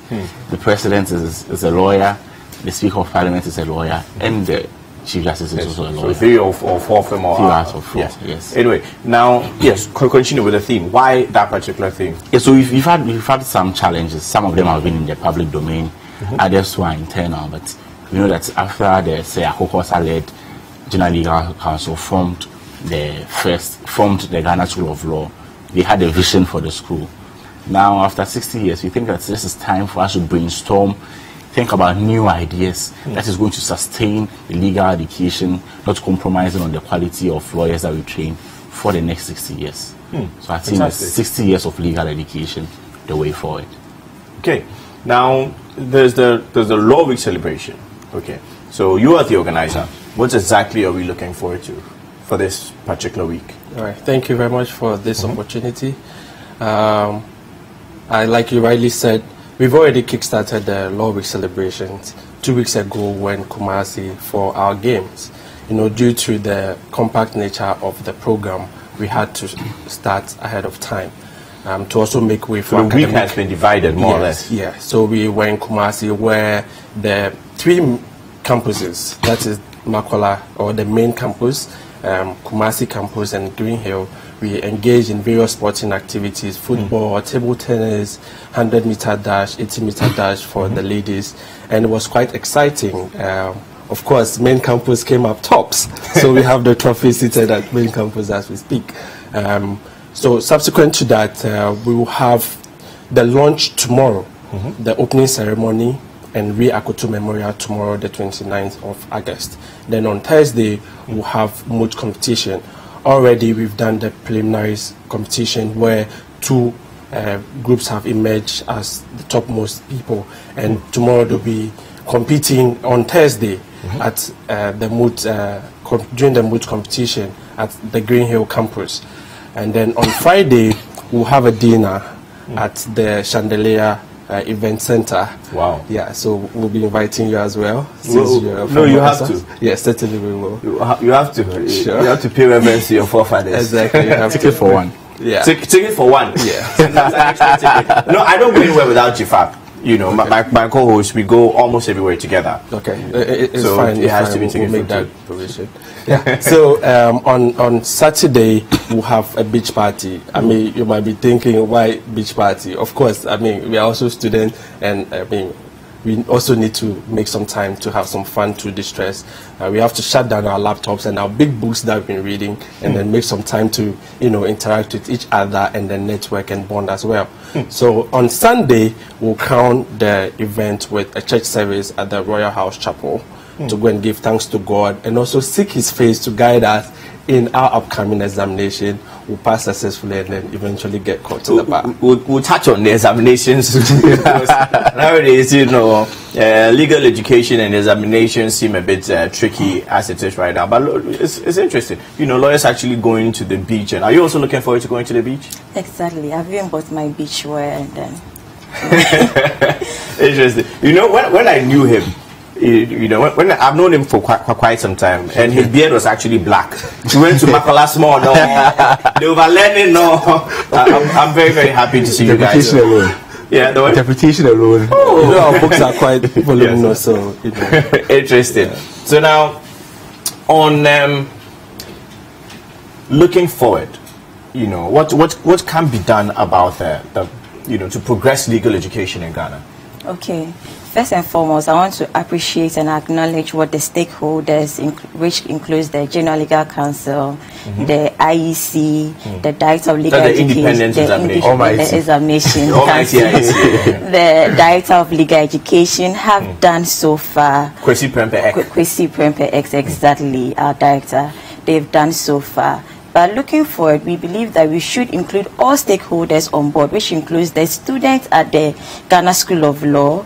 We should also include some key lecturers or the heads of the faculties for the various law schools, so that we could all craft a way that will make legal education easy and then more accessible. Because who's your favorite lecturer before you even go on?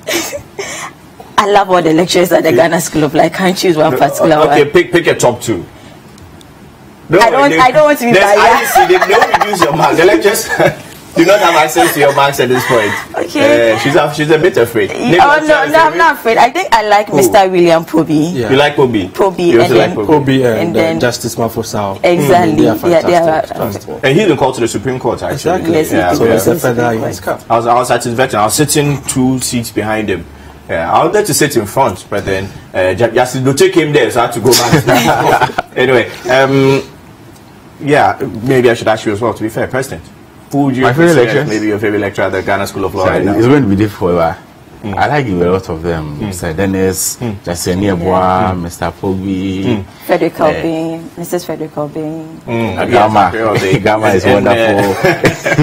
And Max Olopoko Ajiman. Exactly. Fantastic. Our father. Anyway, yes. So, still on your point about how to progress law school or legal education further, one thing I'd also want to know is, he mentioned the Riakoto lectures, okay? Who will be delivering the lecture at this particular Riakoto lecture? Because it's one of the most important events of the Law Week celebration. Okay, let me just give the public a brief about what the Riakoto lectures is about. So the Riakoto lectures is delivering its name for the Riakoto and 7 other cases where the government, the parliament passed the PD Act, which enabled the president to imprison anybody whose conduct was considered prejudicial to the state without trial for a period of 5 years.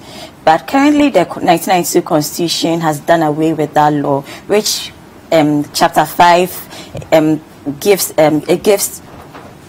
people who are considered criminals the opportunity to be trialed before they are imprisoned. Article 19. Yes, Article 19. The Riakoto lectures is going to be given by a retired justice of the Supreme Court, who is by the name of Justice Stephen Alan Bobe.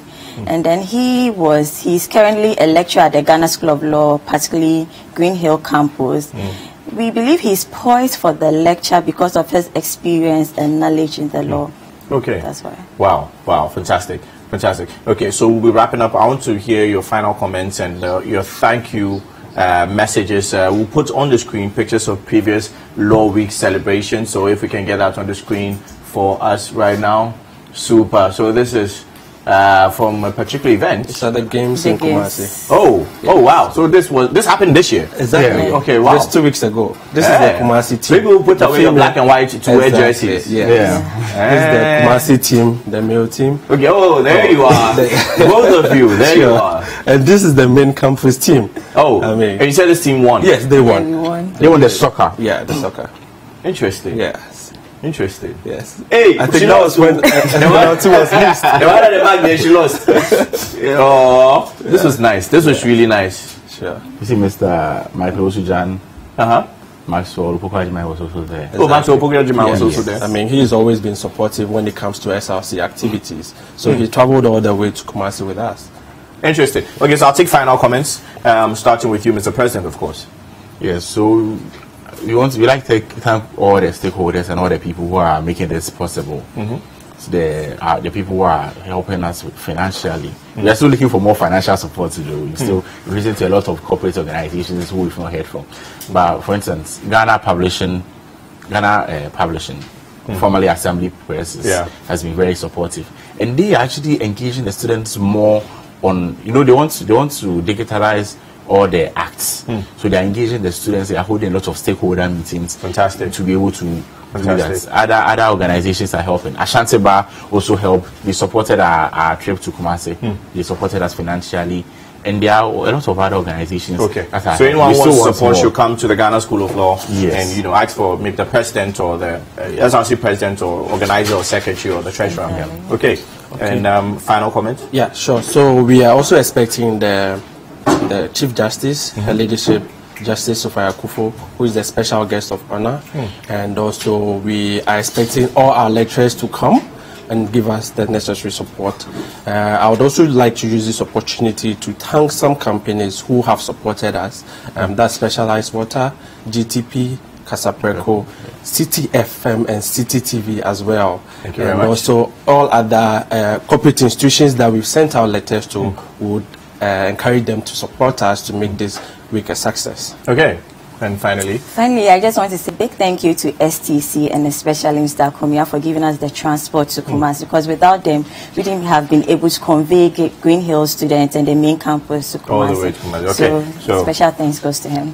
Thank you very much, Rama, Nicholas, and the what? No. Okay, so we also want to thank our director for the fatherly role he's been playing and then the support he's been giving us. Very well. And also encourage all our students to take part in the Law Week. Very well. Thank you very much, Kobiamwa, or Emmanuel Kobiamwa. He's the president of the Ghana School of Law. Kobiamwa. He is the SRC president of the Ghana School of Law, and also Nicholas Sunomeshi. He is the SRC organizer of the school, and not forgetting Irama Damwadakwa. She is the SRC secretary of the Ghana School of Law, and we'll go straight to Jiffa. Jiffa will take over with an interesting interview with Nene Seno. Yes. Now, from law students to hip-hop and Afro-pop artist. We've been hearing his music all morning long. Nene Seno, good morning. Good morning. How are you? I'm doing great. What inspires your music? You're very talented, by the way. Thank you very much. So what inspires your music? I think it's the environment. Basically, I just look around and then I get inspired by everything happening around me. So basically, the environment inspires everything that I do. Wow. So how long have you been performing? When did you discover this love? Yes, in class and perform to the class and everything. And nice. So I just realized it at a very early age. But going commercial, I've been working on it since 2009. Right. Wow, almost 10 years. Yes. Where can we find your music? Because people have been sending me messages like, I want to hear more of his music. Where can we find them? there's a lot more on my YouTube channel. Okay, so you search Nenesenor, Nenesenor. Okay. You find me there. You find a lot of my music on iTunes, Spotify. These are, I mean, all the streaming sites that you can think of. Okay. Yes. And if we want to follow you on social media, what are your handles? On Twitter, it's _Nenesenor. Okay. On Instagram, _Nenesenor. And on Facebook, Nenesenor. Okay. Yes. And let's say Wilberforce wants to book you for his wedding that's happening later on this year. Where can he contact you? Wilberforce, we're good. We're around. So trust, we're on that wedding performance. Okay. So you book me at nenesenor@gmail.com. Okay, Nenesenor live. Nenesenor. Okay. Then live@gmail.com. Okay. Now, generally, what has your experience been in the music industry, and what do you think we can do to support our artists? I think so far so good. So far the acceptance, the support has been massive. For like a first single that I've officially released. I released this on 3rd August. Okay. And I think that what you can do to support us is just to, I mean, keep your doors open for us, and anytime, and we will keep impressing all of you. Thank you. Well, I'm honored to have you here, and I heard you're going to close the show with us, so you're still around. You're going to give us one last music before we say goodbye to you guys at home. So Nenesenor is still with us. Don't go anywhere. Breakfast Daily continues.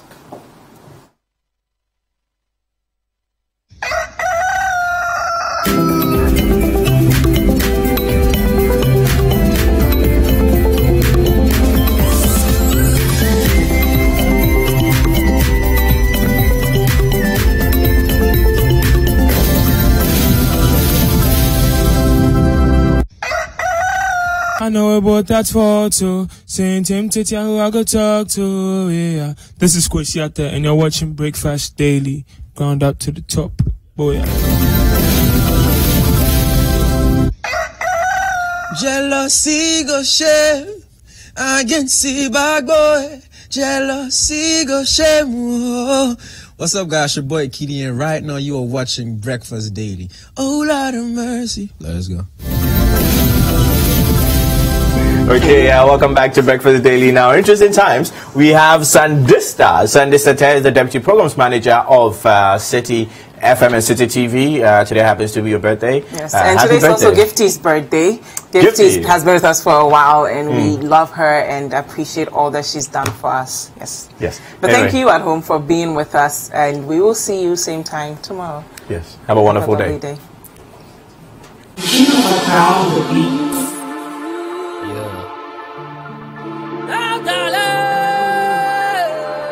I am Nenesenor. King of a crowd. Charlie, we for praise God. Ejapa beje wasida. Eya wona wama mi bidi de nyameda. Fiana jubesi na nopa. Ohun adwendwen enye waka menye nipa. Tene de meto hallelujah for the breath of life and the things I can't remember. Ejapa wa winim se me ye party gbe. Ajise mante baby ya holiday. Meno menye dwuma. Into Minje Pay, and so Kakra Misabeka no Medere Alize, and now Cynthia, Ocha Christabel, and then I'm in because it's a mission Novotel. This is my prayer, and my mental hell. All the things I've done wrong, give me chance to do them well. See, when I talk, they don't wanna listen, because I know they on top, all they do is listen. They wanna pull me down, even when they see me falling. Lord, lift me up higher than Ralph Lauren. So what am I making Ponkwan as a Mini Cooper? I don't mind, all I wanna say is hallelujah, praise. Hallelujah, praise. Hallelujah, praise. Yeah. Hallelujah, praise. Hallelujah, praise. Hallelujah, praise. Lord, I'm on my knees, I'm begging for your mercy. Or brand about me totals, me and my friend a messy thing. It is you, Jehovah, and I know it's not over till you say it's over.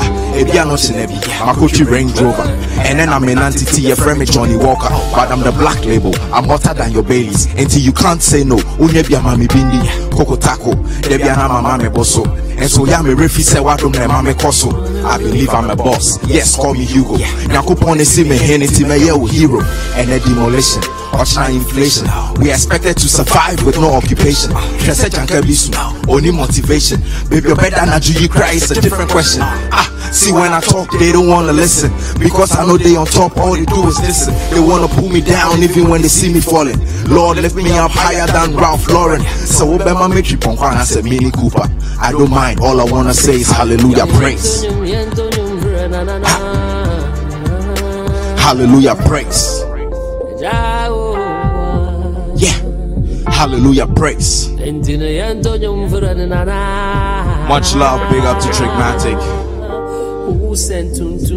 Trickmatic, let's say something to them. God, you don't change. Never. You don't change. Yeah. You show me the lights and you turn me into light. Still you. Listen, see when I talk, they don't wanna listen. Because I know they on top, all they do is listen. They wanna pull me down even when they see me falling. Lord, lift me up higher than Ralph Lauren. So Obama Mitri Ponkwana said Mini Cooper. I don't mind, all I wanna say is hallelujah, praise. Hallelujah, praise. Hallelujah, praise. Yeah. Hallelujah, praise.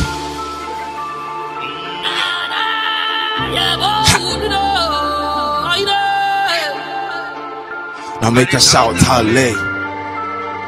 Big up King of Accra. Thanks for this wild beat. Good morning, Ghana. Yeah.